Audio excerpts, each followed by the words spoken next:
이번 주 사실은 뭐 몇 번 말씀드렸었는데 설교 준비를 거의 몇 주 걸 다 해놨었어요.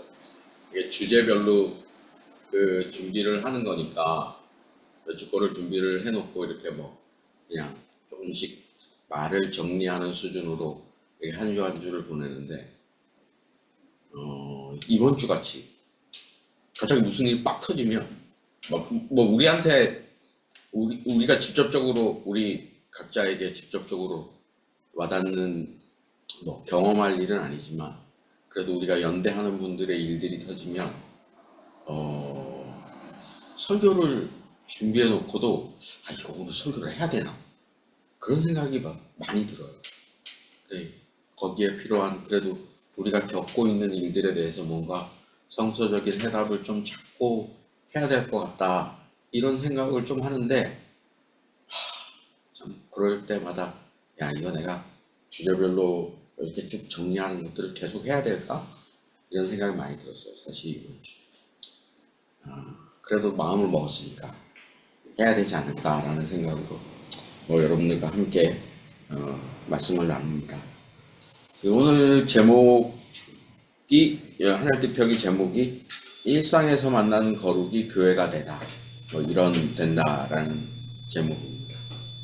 네, 여러분들도 잘 아시겠지만 시부도를 계속 하고 있는데 지난주에는 지난번에는 1도를 했고 오늘은 제2도입니다.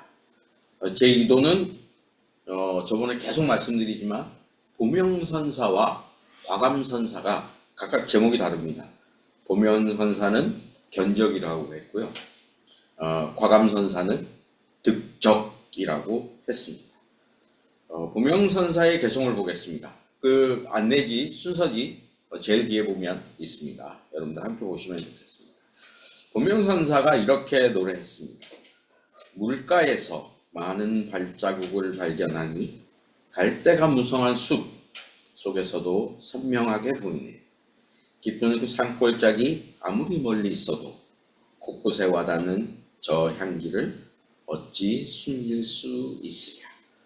보명선사는 물가에서 발견한 발자국을 통해 진리의 첫 흔적과 마주하는 순간을 노래합니다. 여기서 주목할 것은 물가와 갈대숲이라는 공간입니다. 물가는 늘 흐르고 변화하는 시간을, 갈대숲은 새 속의 번잡함을 상징합니다. 그러나 그 속에서도 선명하게 보이는 발자국이란 우리의 일상 속에서도 진리의 흔적이 분명히 드러난다는 것을 보여줍니다. 마치 시끄러운 도시 한복판에서도 고요한 새벽의 숲속에서도 진리의 흔적은 언제나 우리 주변에 존재한다는 것입니다. 특히 코끝에 와닿는 저 향기라는 표현은 매우 의미심장합니다. 아직 소를 직접 보지는 못했지만 그 존재가 바로 가까이에 있음을 감각적으로 느끼는 순간을 표현한 것입니다. 이는 진리에 대한 직관적 깨달음의 시작을 암시합니다. 마치 어둠 속에서 빛을 향해 나아가듯 우리는 진리의 향기를 따라 한 걸음씩 진리에 가까워지는 것입니다. 제가 좋아한다기보다 약간씩 느끼는 향기 중에 하나가 뭐냐면 여름에 한참 뜨거웠다가 비가 갑자기 확 소나기가 쏟아지는 순간이 있잖아요. 그때 이제 운동장이나 아스팔트나 흙을 이렇게 지나다 보면 빗방울이 떨어지면서 그 땅의 향기가 확 올라올 때가 있거든요. 그걸 한 번씩 느낄 때가 있어요. 한 번씩 이렇게 숨을 들이마시면 그 향기가 느껴질 때가 있어요. 그래서 느끼는 건 내가 살아있구나. 살아서 움직이는데도 그 향기를 맡으면 내가 살아있구나. 내가 살아가는 공간이 이런 곳이구나. 갑자기 느낄 때가 있어요. 이게 보명선사가 노래하는 게 이러는 것이 아닐까? 여러분들도 어느 순간에 어떤 향기를 느낄 때가 막 있잖아요. 그런 생각이 듭니다. 지금 갑자기 말씀을 전하다가 느낀 건데요. 제가 주중에 유튜브를 하나 봤어요.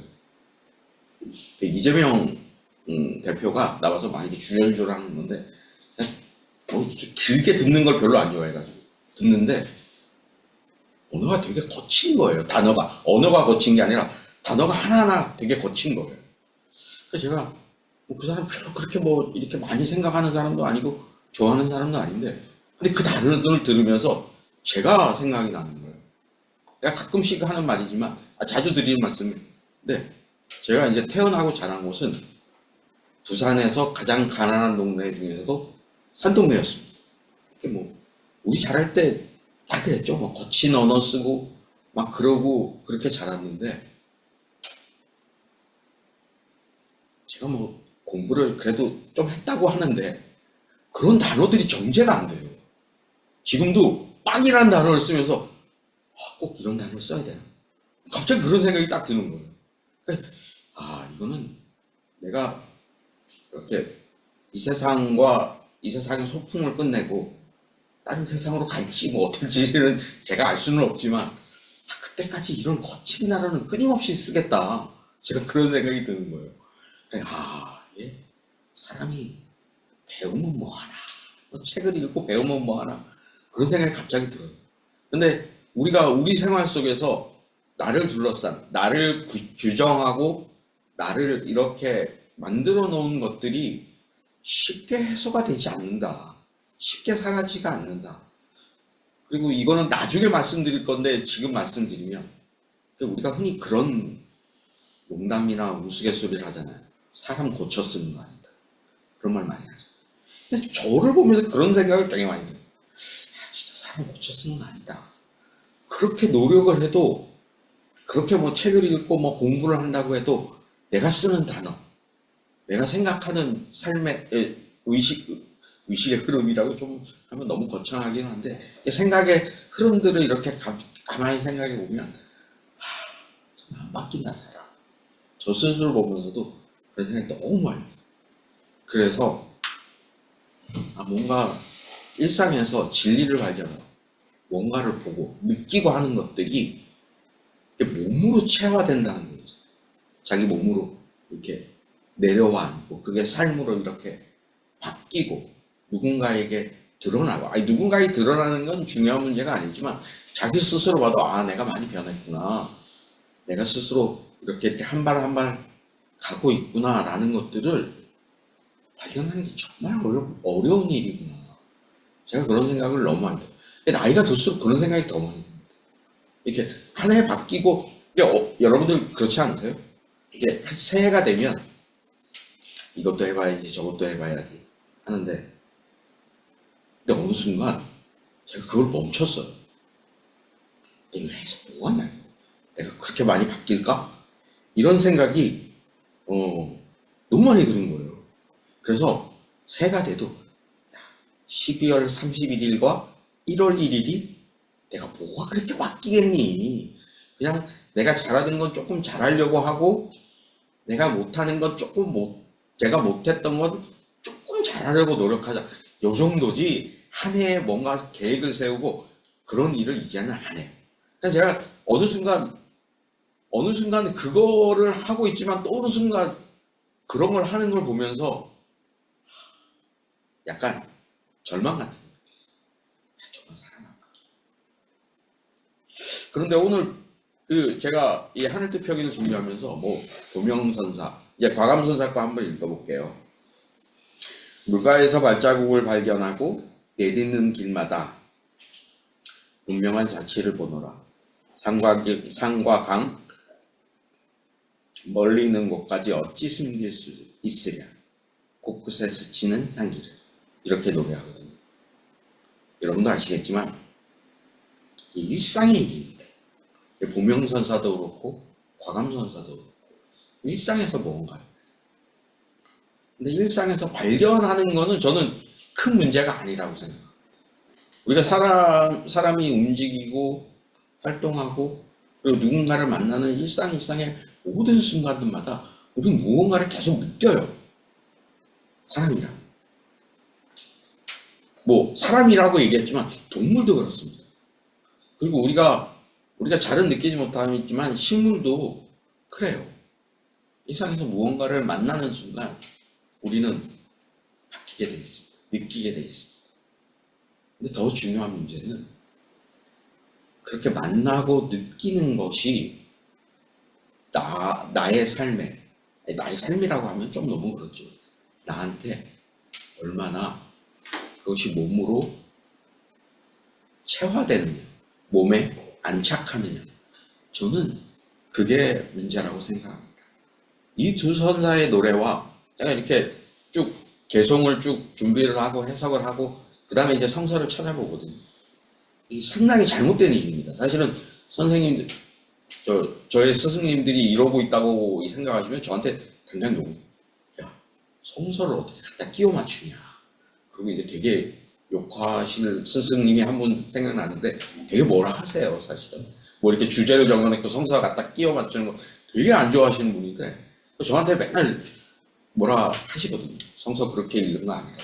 저한테 맨날 뭐라 하시는데 근데 그럴 수밖에 없는 현실이긴 해요. 근데 이제 그렇게 두 선사의 개송을 이렇게 쭉 그 한자에서 해석해 놓고 성서를 이렇게 뭐 어떤 성서가 좋을까라고 고민해 보다가 이 창세기 말씀을 떠올렸거든요. 사실은 야곱이 도망치는 순간이잖아요. 형 에사한테 죽을까봐 도망치다가 밤이 되었으니까 어느 순간에 잠이 들었겠죠. 근데 잠이 들다가 꿈을 꿉니다. 그 꿈에 사닥다리가 나와요. 사닥다리가 나오는데 천사가 오르락 내리락. 그 꼭대기가 하늘까지 있어요. 그 꼭대기 하늘에서 야훼께서 나타나시죠. 여러분들은 꿈을 얼마나 자주 꾸시는지 저는 모르겠어요. 근데 꿈을 안 꾸는 사람은 없대요. 꿈을 안 꾸는 사람은 없다고 하는데 그 꿈을 기억하지 못할 뿐이라고 합니다. 고목사님 어느 순간 이 꿈이 하나님께서 주신 꿈이다. 이런 느낌 가져보신 적 있으십니까? 있습니다. 아우, 우리 동희님은요? 기억 안 나. 그렇게 힘없는 목소리를 예, 그렇습니다. 우리 태준님은 그런 경험 있으세요? 하나님이 주신 거라 생각해본 적은 없는 것 같아요. 아, 그렇군요. 예. 근데 꿈을 안 꾸는 사람은 없대요. 그냥 기억을 못할 뿐이지. 근데 아마 우리도 어느 꿈 속에서는 이런 야곱과 같은 꿈을 꿨을 것 같아요. 근데 그걸 기억하지 못할 뿐이죠. 근데 우리의 일상도 그런 것 같아요. 뭔가를 느끼고 뭔가를 깨닫는 순간은 늘 있습니다. 근데 그게 기억이 안 돼요. 내 몸에 체화되지 않고 그런 순간들을 살아갑니다. 그리고 우리가 어느 순간 우리 자신에 대해서 깊은 깨달음을 얻는 순간이 있어요. 이 바울의 고백처럼 내가 흙그릇이구나. 요즘 말로 하면 흙수저구나. 이런 걸 느낄 때가 있어요. 근데 그것만 느끼면 우리는 절망하죠. 깔아앉습니다, 사람은. 내가 안 되는구나. 이런 절망감이라고 단어가 갑자기 절망감이라는 단어보다 자기 스스로를 막 낮추는 걸 뭐라고 그러죠? 경고? 네? 비하? 비하. 자기를 비하하게 됩니다. 자기를 비하하게. 저는 그게 좀 이상해요. 저를 비하하는. 남들한테는 그런 걸 잘 안 보여주려고 되게 노력하는데 혼자서 있을 때는 되게 저를 비하를 많이 해요. 살아가고 되겠니? 그래 살아서 뭐하니? 뭐 그런 생각들은 되게 많이 해요. 네. 이런 거죠. 흙수저. 대표적으로 이런 말을 하면 흙수저라고 느낄 때가 되게 많아요. 진짜. 그리고 이런 거는 좀 어떨지 모르겠지만 신학대학 들어가면요. 대학원 들어가면 대학은 좀 덜 그런데 대학원에 들어가면 소위 부모님이 목회자인 사람과 그렇지 못한 사람들이 이렇게 계층 구별이 굉장히 뚜렷해요. 그건 뭐 비단 한신뿐만 아니라 어느 신학대학이든지 다. 그래서 우리들을 고목사님이나 저 같은 사람들 불가촉 천민이라고 스스로를 목사 부모님이 아니니까 우리는 뭔가 이렇게 끈이 없어요. 누군가를 끌어줘. 그래서 맨날 어디 가서 굴러야 되고 현장 가야 되고 막 그렇습니다. 맨날 그래요. 그런 삶을 살아요. 근데 지금 돌이켜보면 오히려 그게 더 나았다라는 생각이 들어요.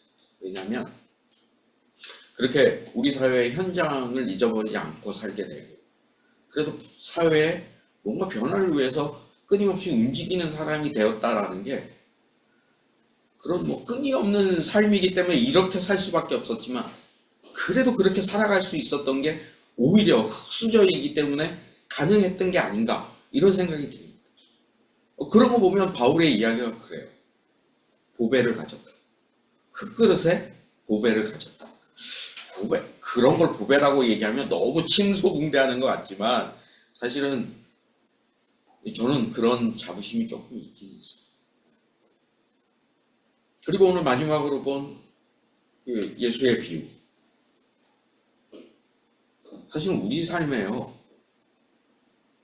딱히 희망을 가질 만한 것들이 많이 없습니다. 그런데 그런 희망은 초대교회 그리스도인들이 더 심하지 않았을까. 왜냐하면 로마의 압제와 박해라는 건 상상을 초월하는 것들이에요. 그래, 여러분들 한 번씩 영화, 그 시대의 영화를 뭐 굉장히 신앙적인, 여러분들은 못 보셨을 수도 있겠는데, 그 코아바디스 도미네, 이 영화 제목이 뭐죠? 그건 대사고. 퀴커버스 아니야? 코아바디스. 예. 그 영화 보면 그 검투사들이 싸우는 거기에 기독교인들이 있어요. 맹수와 싸우게 하거든요. 근데 싸우지 않죠. 그냥 뜯겨져 나갑니다. 여기 얼굴 전체가, 얼굴 반이 뜯겨져 나가는 그런 장면들도 막 나오고. 그런데 한 사람이 되게 충격을 받는 사건이 있습니다. 근데 뜯겨져 나간 얼굴에 맹수가 뜯어먹은 그 얼굴에 미소가 남아있어요. 그래서 회심했다는 사람이 기록이 있습니다. 그런 압제와 압박 속에서 이 사람들의 희망이 무엇이었겠는가 라고 생각해 보면 우리는 감히 상상할 수 없는 일들이죠. 그런데 그런 압제와 압박 속에 이 말씀이 전해졌다고 한번 생각해 보십시오. 보이지 않는 씨가 자란다. 근데 어느 순간 엄청난 열매를 맺고 있다. 엄청난 열매는 아니죠. 사실 성서에 보면. 그런데 그게 자라고 있다. 이 말씀에 얼마나 많은 사람들이 희망을 가졌을까? 그건 우린 잘 모릅니다. 근데 희망을 주기 위해 예수께서 진짜로 이 말씀을 하셨는지 안 하셨는지 우린 그것도 잘 몰라요. 그런데 비유는 대부분 역사적 예수께서 하신 말씀이니까 예수께서 하셨을 것이다 라고 후대에 우리는 추측할 뿐이죠. 근데 예수께서 진짜로 말씀하셨으면, 예수께서 말씀하셨을 때 이 삶의 정황은 무엇이었을까 라고 한번 고민해 볼 수는 있습니다.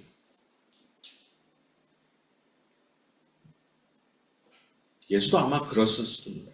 내가 지금 하고 있는 이 운동, 예수가 운동이라고 느꼈을까요? 어쨌든 가난한 자들과 그 시대에 변두리로 밀려나 있던 사람들, 그 사람들에게 내가 오늘 당신들과 함께 있는데 당신들과 함께 무언가를 하려고 하는데 이게 어떻게 될지는 모르겠다. 그런데 반드시 성장은 한다. 이렇게 말씀하셨을지도 몰라요. 그 말씀을 들었던 초대교회 누구는 그렇게 전승을 했겠죠. 예수가 이런 말씀을 하셨는데 예수가 말씀하셨던 건 이거야. 그런데 그게 마가복음, 이게 유일하게 마가복음만 나오는 말씀이에요. 마가가 왜 유일하게 그 말씀을 여기에 집어넣었을까?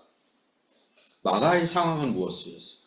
한번 고민해 보면 아무도 대단한 압박과 박해를 받는 상황이었지 않았을까? 그럼에도 희망을 전해 예수가 그 시대의 변두리의 사람들에게 희망을 주었듯 지금 박해와 압제를 받고 있는 사람들에게 희망을 주고 싶은 것은 아니었을까라고 생각해 봅니다. 이 모든 과감선사가 됐던 도명선사가 됐던 야곱이 됐던 바울이 됐던 모든 것들은요 일상에서 일어나는 거예요. 뭔가 다른 공간이 아니에요. 여러분들이 생각하시는 거죠. 다른 공간이 아닙니다. 일상의 공간. 그러면 무엇이 필요할까? 네, 저는 감수성이라고 말씀드리고 싶어요. 저같이 둔한 인간도 별로 없어요. 누군가 통화를 하고 나서 뭔가 얘기를 하고 나면 그러면서 한참 뒤에 생각이 들어요. 저 뜻이었나? 되게 좀 둔한 사람이에요, 제가. 그래서 다른 사람들보다 이렇게 일상에서 뭔가 만나는 것들을 통해서 뭔가 깨닫는 게 되게 느려요. 제가 되게 느려요. 그래서 가끔 누구한테 가끔 욕을 많이 하더라고요. 그걸 이제야 깨닫습니까? 이런 말을 제가 되게 많이 했거든요. 근데 이게 되게 좀 하찮은 조금 별것 없는 여러분들한테 드리고 싶은 말씀은 일상의 감수성을 높이자라고 여러분들한테 말씀드리고 싶습니다. 근데 이게 되게 강박으로 자리 잡을 수 있어요. 특히 사람들 사이에서 이 감수성이 높아진다는 건요, 되게 강박이 될 수 있어요. 내가 저 사람 한마디에 감수성을 가지고 다가갔을 때 되게 강박으로 작용해요. 되게 스트레스 작용할 때가 많아요. 정말. 쉽게 예를 들면 철영님이 저한테 이렇게 직접적으로 얘기를 못하고 뭔가 이렇게 삥 둘러 얘기를 해요. 그러면 제가 감수성이 없으면 그 삥 둘러서 하는 얘기를 뭔 얘기지? 이거 나서 한참 뒤에 깨닫는 게 되고, 그리고 결국은 철영님이 하고 싶었던 얘기를 제가 못 깨닫게 될 수도 있어요. 감수성이 좀 있으면. 그래서 제가 말실수하지 않기 위해서 이렇게 조금 이렇게 뭔가 조심하려고 노력하면 그냥 어느 순간인가 그게 강박이 되고 또 스트레스 작용. 하지만 그럼에도 우리가 그런 강박과 스트레스는 좀 가지고 살아야 되지 않을까라는 생각이 듭니다. 특히나 자신을 발견하고 자신을 성찰하고 진리의 문제와 연관이 있다면 우리는 조금의 그런 강박과 스트레스는 가지고 살아야 되지 않을까 이런 생각을 해봅니다. 네. 우리가 그래서 마지막으로 드리고 싶은 말씀은 일상은 그래서 너무 소중합니다. 일상이 그냥 일상이 아니라 거룩이 들어오는 일상이고 진리가 우리 안에 들어오는 일상이기에 그래서 일상은 너무 소중합니다.